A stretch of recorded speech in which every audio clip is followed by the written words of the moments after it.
So, viewers of A Psych for Sore Minds, we've got a very special guest today. If you're a true crime fan, then you will already know who this man is. He won't need introduction from me, but for those who don't know, Christopher Berry-Dee is an esteemed criminologist. He's an author who's written, I believe, almost 40 books altogether, and has a new book coming out, which we will discuss later on. Christopher, welcome. And a very good afternoon to you. So, let's jump straight in. So your new book, I believe, is about women who are married to or have relationships with high-profile criminals and serial killers. Is that right? Yeah, it's an idea that some of my book ideas come to me when I'm asleep after half a bottle of vodka. And I suddenly wake up in the night with these ideas. I don't know where they spring from. Yeah. One I did recently, which is Serial Killers at the Movies. And then I had this idea. I suddenly thought to myself, what must it be like for a woman to hear the door banged in the morning at 6 o'clock in the morning, and she stumbles downstairs and the police burst in and arrest her husband for serial murder? Yeah. What a shock to the family. What a shock to the kids. That then she realises that she's been sleeping with somebody like Kenneth Bianchi, Peter Sutcliffe, or BTK for years. What a shock. And Absolutely. So I decided to write a book and research a book about this particular aspect of criminology. And how did you go about researching it? Well, that wasn't too difficult because I've already got quite a big database, and obviously we've got the internet nowadays, so you can find out pretty much, anything. Yeah. Then also quite a few police documents I managed to get my grubby hands on, and case papers, appeal papers. Then obviously you've got the criminal, which I know more or less about anyway. And then I decided to write this book with probably about 15 cases in it or something like that. Yeah. Well, one of the ones that definitely jumps out from what you've already said is Peter Sutcliffe. Do you mind just giving our viewers, those who might not be in the know, a very brief rundown of who he is, what he did, but more importantly, what the kind of circumstances were with his wife, especially when he was first discovered? Yeah, Peter Sutcliffe, dubbed the Yorkshire Ripper by ran amok in Midlands to north of England decades ago. He was a pretty good suspect by the cops from almost after the first few kills. I think about 15 or 17 kills. Wow. He bludgeoned most of the girls were working girls, prostitutes, although he did attack other kids, youngsters, young women. He bludgeoned them. Peter Sutcliffe wasn't a sex killer in the sense that he got sexual satisfaction, like a lot of serial killers. He actually hated women with a passion. The reason for that is, what they say the reason is, and I believe it, that he adored his mother. He was a Catholic, and he adored his mother, and his father was quite a bullying type of character, a man about town. Then he suddenly realised his mother was having an affair, and it pissed him right off. Yeah. And then he ended up meeting this girl, Sonia, and he had a relationship with her for a while, and then she cheated on him when they were engaged to be married. Yeah. And then that was really the trigger. And when you're stabbing somebody and bludgeoning them with overkill, that indicates a hatred, not a sexual. The only time he actually ejaculated, I think, was when he was with a woman in a car in a backyard somewhere, and she was saying, "Well, let's get on with it," and another car pulled up. And so she was saying, "Get on with it, let's do the business." Yeah. And then that's the only time he actually ever had sex with one of his victims. And then when the car drove off, then he bludgeoned this woman to death. He went to court. He pled guilty by reason of insanity, which didn't work because he said that God told him to kill these people, which that never works. And he ended up in Broadmoor for God knows what reason, because he conned the shrinks there to think that he was insane. Yeah. And he was writing to me. I mean, I visited him, and he was the same as the judge. He wound the whole system up. So his wife then, Sonia, carried on writing to him, although she was now living with another guy. Yeah, he was a hairdresser or something. But women do marry hairdressers, don't they? I don't know why. Can't quite understand that. Free hair care treatment? You've got it in one. That's it. I didn't realise. I'm just going to interrupt you to ask a couple of questions, because you've already covered so much fascinating ground. I have to ask, what was it actually like to be in a room with Peter Sutcliffe? What kind of vibe? What kind of vibe? What kind of vibe did you get from him? Yeah. Well, not really. I mean, nothing. I mean, I've interviewed so many. I've interviewed getting on for 30, I suppose. Far worse than him. Harvey the Hammer Carrignon. I mean, he was a monster. Kenneth Bianchi, Hillside Strangler, Dougie Clark, Sunset Slayer. I mean, you get sort of immune to it, really. Yeah. I mean, it's fascinating. They're just fascinating creatures. They're horrible, vile people, but they're fascinating. And do you have to kind of pretend to be their friends? Do you have to be quite pally with them to extract information, would you say?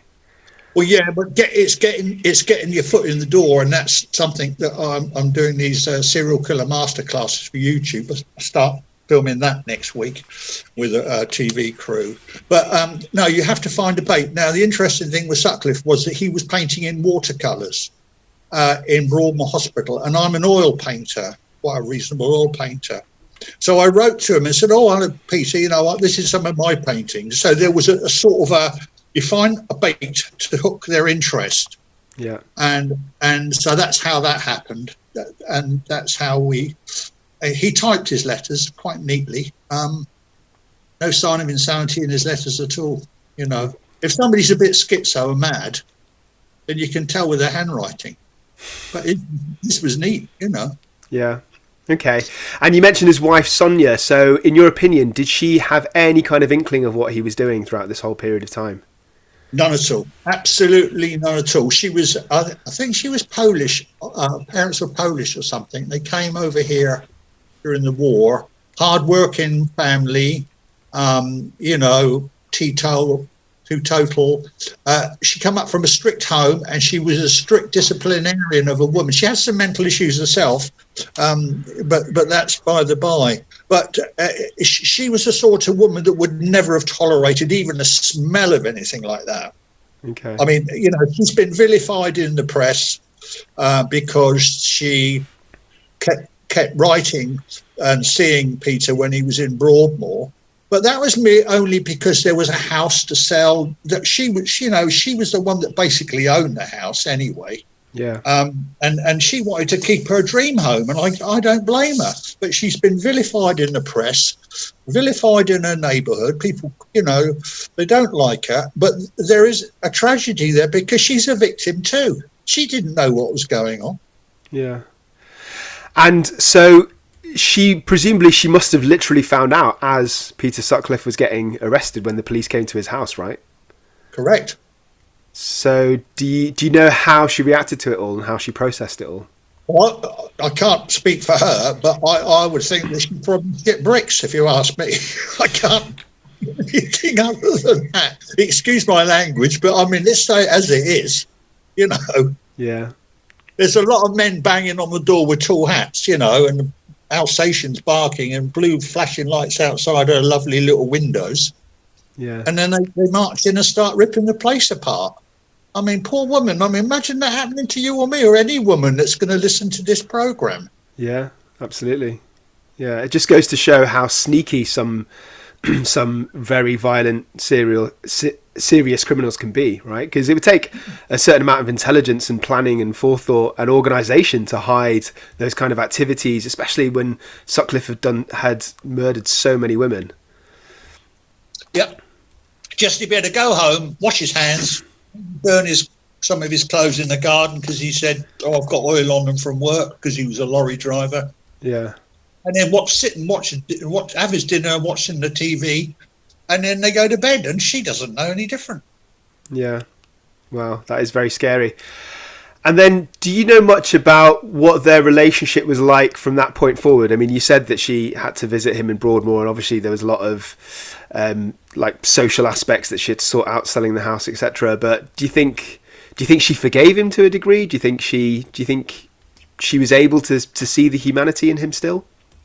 I can't speak for that. I really can't. I mean, I'd be going right out on a limb. I only can say what I know, or which I'm totally convinced about. What was going through her head, that is something for her. I wouldn't even want to go there. All I can say is that she was a very strong-willed woman. Yeah. She kept him in check. She kept the place spotless. He wouldn't have had that house if it hadn't been for her. You know, and I just think that this is where it must have come as a hell of a shock. It doesn't matter who you are. Yeah. I suppose the other thing that I was thinking about, you said yourself that she's a victim in all of this, is I wonder how she would have survived in the community after that, because everybody would know who she was and what her husband did. And even if she didn't know a single thing about it, which sounds like was the case, she'd still be tarnished, wouldn't she? Well, yeah, I mean, that's it. Mud sticks. I mean, one of the press articles I read, which was completely blown out of all proportion, it said that the killing house or something, their home, he never killed anybody in the house. And that reminded me of Ronnie DeFeo in the Amityville, who I met Ronnie DeFeo in the Greenhaven Correctional Facility. They said the house High Oaks and Ocean Avenue was haunted. It wasn't. They tore down John Wayne Gacy's house and leveled the ground, and it's in an unincorporated area. And then about 2 or 3 years ago, a developer moved in, to clear it, to build a house, and they said, "Oh no, you can't do that. This is haunted land." I mean, it's ridiculous. It is kind of ridiculous. I guess the press always have this kind of salubrious angle, don't they? They try and jazz up things. Now, you want to talk about Kenneth Bianchi? Yeah, absolutely. That was my next question, actually. Yeah, so he's obviously another high-profile case that you've been writing about in your book. What can you tell us a bit about his background, please, and then what's going on with his wife? I corresponded with Kenny for about 2 years. I interviewed him at the Washington State Penitentiary at Walla Walla. Kenneth Bianchi had a half-cousin called Angela Bono. As a younger man, I firmly believe, as do the Rochester PD, that he was responsible for the alphabet murders of 3 girls where the first name started with an M and the last name ended with an M, so forth. They called it the double initial murders. Yeah. He was definitely involved in that, or the police couldn't pin it on him, because I've discovered a lot of evidence to suggest that's a fact. His father died of a heart attack at work. They were always being chased by debtors, moving from house to house, school to school, so he never had a sort of sensible upbringing. His adoptive mother, Frances, literally doted on him, and then the family had to move because of the debtors, chased down to Los Angeles, where he moved in with his half-cousin Angela Bono, and the two of them then became the Hillside Stranglers tag team. Okay. They murdered down there, and then Bianchi suddenly decided he wanted to become a cop. You know, he's a serial killer, but he's killing little kids, and he goes for a ride along in a police car. And when Angelo found out, Angelo flipped, and he put a gun to his head, and Angela Bono stuttered. And excuse my language, in this Angelo, they called him the Italian stallion, weasel of a man. Yeah. He put this gun to his head, and he said, "If you don't fuck off, we shoot you." But Kenny had a girlfriend in LA called Kelly Kay Boyd. Yeah, and they had a kid. I think it was a little boy. And he was convinced he had cancer, and every time she caught him with another woman, he said, "Oh, it won't happen again." And she was a very good girl. She worked, she really tried to help him. And he sounds like quite a slippy character, because if I got this right, he tried to pretend he had multiple personality disorders, didn't he, to try and get a psychiatric defence? That comes when we go up to. We'll be in Washington in a minute, in Bellingham. I'll bring you up there. Sure. It's only 1,000 miles away. It won't take long. No, the thing was eventually Kelly Kay Boyd had enough, and she went up to Bellingham to live with her parents and buy her own little apartment place. Well, Sneaky Ken, as you rightly say, Sneaky, he gets on a bus and he goes and joins her, knocks on the door, and he moves in again. Yeah. He gets a job as a security guard at Fred Meyer's store, and then he murders Karen Mandick and Diane Wilder, two co-eds in a fake house sitting job. Gets arrested. Everything's banged to rights, and he's put into the cells at Bellingham PD. I've been up there. I mean, I've been to the crime scenes. I met the cops and everything. Yeah. And while he's in this cell, he's reading this book called The Three Faces of Eve or something, and another one about Barry Milligan, the multiple personality thing. And he's so slippery, this guy. He invented himself to be a multiple personality. Yeah. So he one night the guard saw him hiding under his bed crying, and he was going, Billy, don't hurt me, Billy, don't hurt me. And then, of course, this put the psychiatrists in the courts. Oh my God, we've got a multiple personality. Yeah. Now, 3 of the shrinks that interviewed him, I mean, your top guys, actually believed he had a multiple personality disorder. 3 others didn't. So the judge is so fed up with it all, and then it's leaked to the press. He appoints a individual one guy, impartial. And what this guy did was he did a test for he put him under hypnosis, because this multiple personality only came out under hypnosis. And he tricked him and exposed him for being a fraud. And am I right in thinking he tricked him by making up certain things, like saying that people have to have at least 3 personalities, and then Kenny immediately created another one. So he kind of set little traps for him. Is that correct? Take the hand of the lawyer, the invisible lawyer. I mean, but I've written extensively about him. I interviewed him. I really upset him in prison, and I pissed him right off. But the interesting thing was, even today, he keeps changing his names. Yeah. And one minute he's an ordained priest, and next minute he's a member of the American Bar Association. Yeah. So your viewers will then sense this adopting new, shiny new names. Yeah. It's weird.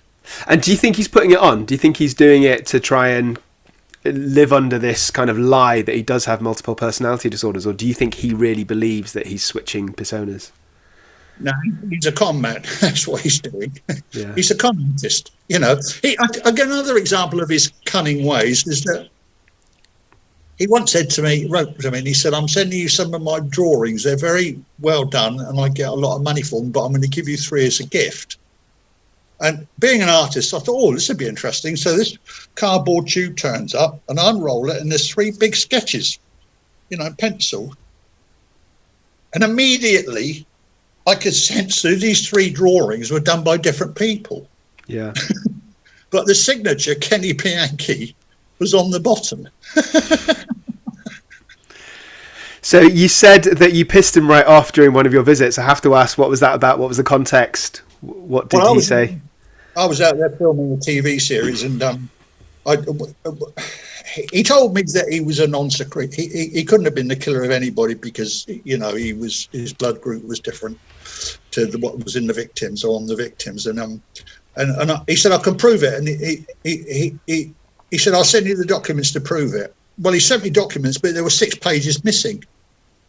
And I wrote to Robert Beans at the FBI, and he was a blood specialist at the time, and he sent me Bianchi's blood grouping, which was fitted with the Alphabet murders, and it fitted with the LA killings, and it fitted with the Bellingham murders. So I told him this, and he flipped. But I got a visiting order to go and see him, and I was in the States, and he got this. I was telling him he was a liar, and I'm supposed to be visiting him.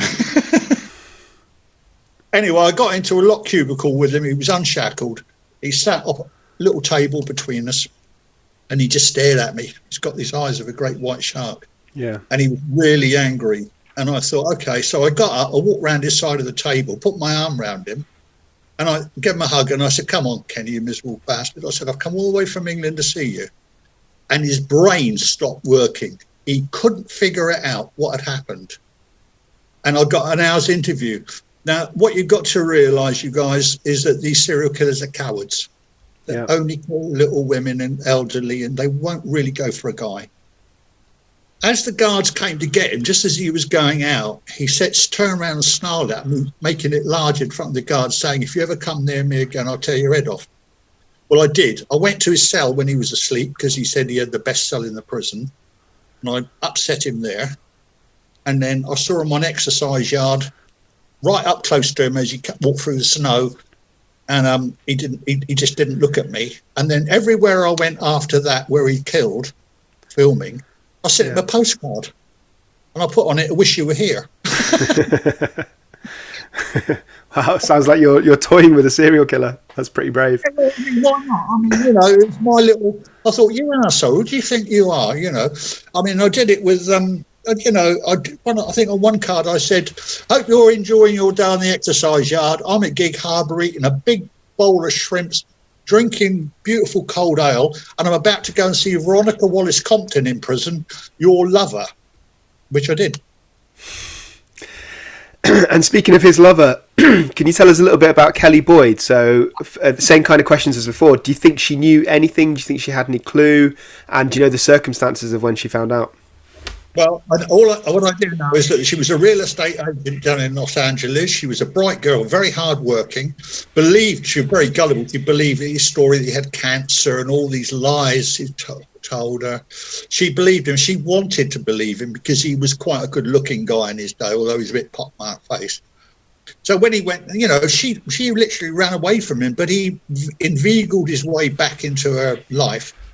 At the same time, he was trying to set up a prostitute business in Bellingham. He was stealing anything he could get his hands on, electric drill, anything he was working at the store, he was stealing stuff, tins of crab meat, anything he could get his hands on. He tried to join as a deputy sheriff. She had no idea. And then all of a sudden, the police turn up and they're going through all her stuff and she's standing there and they go into her bedroom and on the dressing table, there's earrings and rings and stuff. He'd given them as gifts back in Los Angeles, but they were trophies from his crimes. Wow. She thought he bought them for her. Wow. That's pretty twisted. Yeah. But she died now. She's deceased, bless her. And I don't know what happened to his son. And do you know anything about the contact they had or any kind of relationship that continued after he was convicted? No, she didn't ever speak to him or contact him again. Bellingham is a very conservative place, right up, tucked up close to the Canadian border. You got the San Juan Islands there. It's beautiful. It's almost like Norway, really. It's a beautiful place. And Bellingham's a small city. Everybody knows each other. It's a disgrace that the thought that this serial killer, was, and she would not go near him again. Interestingly enough, the chief investigator that was one of the ones that arrested him, the chief of police, Jerry Mangan, his best friend was the father of one of the murdered schoolgirls down in Los Angeles. Right. Wow. All connected. So you've told us about a couple of the high-profile cases that you discuss in your book. Can you please tell us a bit more about your book, Christopher? What should my viewers expect when they read it? Right. Well, there's a sort of a Woolworths pick and mix of different cases. Each one's different. One of the things that I have noticed that when I was studying this, and actually talked to a lot of women as well, is that there are red flags in a relationship. Sometimes the partner or the husband or boyfriend is a bit of a narcissist. He might suddenly say, I'm going out tonight unexplained to go somewhere. He might say, I'm going to work, but put on some cologne. There's little red flags that pop up in relationships, which show that something's not quite right. And then when the girl says to him when he comes home late and he's not smelling quite right, like Kelly found with Ken, or something's not right. Women have got very good brains. They're switched on and they can smell it. They can sense something's wrong, but they're frightened to open their mouth because the man will snap back. Yeah. He'd go into a sulk and slam the door and go into his bed and say, well, why don't you trust me and love me anymore? And the book is full of cases like this, where these red flags pop up. And I think the book is sort of not advisory, but it is for women really to sort of think, yeah, I think, yeah, I'm going to watch for that. There's something not, I'm not saying every man's like a serial killer or a rapist or a nutball, but I was thinking that a lot of these red flags that you were saying to me suggest like somebody's having an affair, right? So of the men that would commit this kind of behaviour, clearly the vast majority are probably having an affair, and only be a very small proportion that would be going out actually killing women. Yeah, but then you got all these cases in the book when the men did. There's only one case in the book, and the readers will have to find out for themselves, where the guy lived in a very, very small place with about 4 or 5 rooms, and he locked the garage. He wouldn't let her in the garage, and he panelled up one room and double thickness the walls, and around the place he had things like an ashtray made out of a plaster cast out of a woman's breast, and he had lots of weird sexual paraphernalia around. And some nights she would hear somebody screaming in the garage, and when she went down and tried to get in, he'd tell her to get out of it. Yeah. And then he was killing women and bringing them in the house and killing them, and she didn't twig it, apparently. Wow.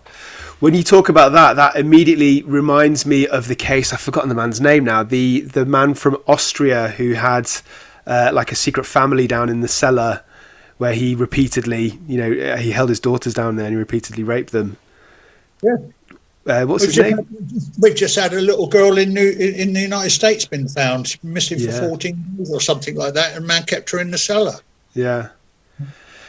I mean, I can't see realistically how, for the Australian man, sorry, I've forgotten his name, how his wife couldn't have known, or at least suspected strongly about what was going on, just purely for the amount of time that he spent down there. Well, we're looking at a sort of a Red West scenario here, aren't we, with Rose? I mean, she may have been complicit in the fact that, there's always a controlling influence, one side of it. The man controls the woman. In some cases, the women control the men, and they become subservient. And the woman might have just have to go along with it for some other reason. But at the same time, becoming complicit in the crimes themselves. Yeah. I mean, Rose West would never have killed anyone unless she teamed up with Fred.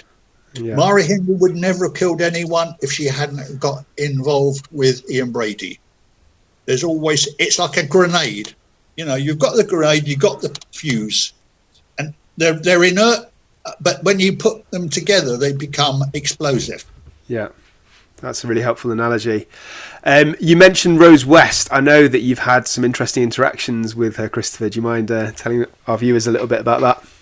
I did write to Rose West asking her, would you cooperate with the chapter? And after a couple of letters from her, and I sent a photograph of me, which is obviously because I'm so handsome. I was younger then, of course. And then she wrote back and she said, I've fallen in love with you. Will you marry me? Well, for God's sake. I've had that Veronica Wallace-Compton who wanted to open up a mortuary and have sex with the dead with Dougie Clark, Sunset Slayer, and, on and off boyfriend, girlfriend, Miss Whiplash with Kenneth Bianchi, She was sending me explicit sex cassettes from prison in Gig Harbour. Some of these women are right off the wall, They're not the full wicket. But men are the same. Men are just as daft. So what happened with Rose West? Did you, I'm not suggesting you married her, but did you actually have further contact, or did you get to meet her or interview her? No, I just wrote a short note back and said, look, I'd love to, that is such an honour to be asked, but I'm afraid I'm in the Philippines at the moment, sort of thing. I won't be coming back. Okay, that's one way to get out of it, I guess. It's been a great chat, Christopher. My last question to you, please, is you've mentioned that you've met all these high-profile cases and perpetrators over the years, and it seems like you've managed to get a lot out of them, and you've managed to kind of use your charm to bond with them, to extract information. So my question is, can you think of a time where you felt the most uncomfortable or the most threatened when you've been sat in a room with any high-profile perpetrator? Never once. Never. To answer the question simply, never once. I've got ice running through my veins when I'm dealing with them. Nothing. If they could smell if I'm frightened, or they have threatened me, but I couldn't give a monkeys about that. Whatever they'd say, I've had it. Arthur Shawcross tried it. Bianchi tried it. It doesn't work with me. And people ask why does it affect me, and I say no, because I come from Portsmouth. That helps, does it? Yeah. Okay, and in that case, I'll bend my question a little bit. If you've never been intimidated, who have you felt is the oddest, or the most bizarre, or the most mentally unwell, or who have you just got the strangest vibe from out of everybody that you've met? I think really for completely flipping this round in the opposite direction, but your question is valid, would be Henry Lee Lucas down on death row when he was on death row in Ellis Unit down in Texas. He was as thick as two short planks. I mean, he's one of the most notorious serial killers in America, and yet he was so thick when I interviewed him, and it was a boring interview. I had him on camera. My producer was saying, "Chris, wind him up, get him up, something," but he was dense. So they come in different shapes and sizes. So just to finish, do you mind telling us very quickly about who Henry Lee Lucas was, what he did, and what was he saying during the interview when you were speaking with him? Well, Henry Lucas, without his tool, apparently killed everything that flew, swam, or whatever. I mean, they did ducks, everything. They raped chickens. What you name it, that's what they've done. And apparently he was, they said he killed 100, 200. Well, he only killed about 7. And, and there's a lot of frightened ducks in Texas, I can tell you. But he was a serial killer, but he died of natural causes. He got pardoned. He got his sentence commuted by Bush, the state's governor at the time, and he ended up, because he was mentally unill at the end. But, I mean, he said to me, "Chris, I done killed nobody. I killed my mum, but then I killed my sister because she was going to tell the police that I killed my mum, but I never killed anybody." I mean... Wow, that's a textbook case of minimization there. So what was it, that kind of thing that made you think he was thick as two short planks, or was there anything else that he did or said? Well, not really. I mean, some serial killers are very interesting to talk to. Michael Ross is now executed in Connecticut. He had an IQ of 155. Very clever lad, serial killer. Got on very well with Michael. He had a good conversation with him, and we talked about lots of different things over a period of time. Other killers, Harvey the Hammer Carrignon, a very interesting built giant of a man, probably killed as many as Ted Bundy if it came down to it, if we knew the truth. I interviewed him in Stillwater, MCF Stillwater. He was quite interesting. Bill Hirons, he's now dead. He was a serial killer, a killer in he's the guy that wrote on the wall with lipstick, "Catch Me If You Can." He was very softly spoken, very quiet, very respectful. But occasionally you get one you get one that goes a bit mad at you. But Kenneth McDuff upset him. But that's not a big deal. Yeah. Okay, wow. It sounds like you've just got so many really fascinating experiences in your career as a criminologist. So thank you so much for talking to me, Christopher. Really looking forward to your book. What's the release date? I think it's January next year. I've got a website. You can stick that up. They can see all the killers I've interviewed there. I'm very accessible. Anybody wants to write to me, they can get me through my website. I'm always willing to help.